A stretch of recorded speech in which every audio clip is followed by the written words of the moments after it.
votre frère Dr Mohamed Lamine Diallo, directeur général du Fonds national de la Zakat, représentant les leaders religieux dans la coordination nationale de lutte contre la fièvre hémorragique à virus Ebola.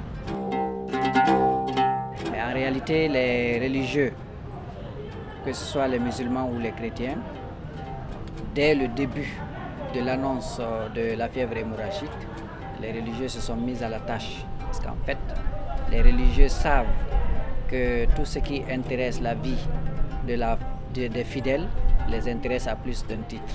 C'est même un devoir pour le religieux de s'intéresser à tout ce qui intéresse la population. Et la première chose que nous avons eu à faire, c'était de faire découvrir la maladie aux leaders religieux, c'est-à-dire aux imams, aux prêtres, pour que le message qu'il faut donner à la population, aux fidèles, soit uniforme et soit le vrai message. Nous avons cherché à former ces cadres, ensuite avec l'appui de l'UNICEF bien entendu. Dans une deuxième phase, nous avons réussi à former 650 leaders religieux, chrétiens et musulmans pour la bonne riposte contre Ebola. Et à ces 650 religieux, la mission était claire, c'est-à-dire qu'il fallait aller dans les différents lieux de culte et sensibiliser les fidèles.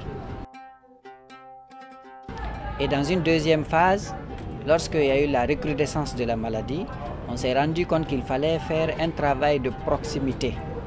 Plutôt que de former un grand nombre de leaders, nous sommes descendus dans les communes.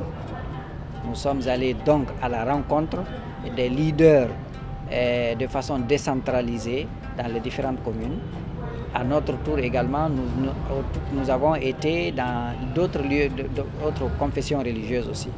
C'est-à-dire on va dans les mosquées, on va dans les églises, on essaye de travailler avec les leaders de ces communautés et ensuite on touche directement aussi les communautés. N'est-ce pas? Donc depuis le début, nous sommes dans la lutte. Et par la grâce de Dieu, jusqu'à présent, nous continuons dans la lutte et nous continuerons jusqu'au dernier cas d'Ebola en République de Guinée et dans la sous-région.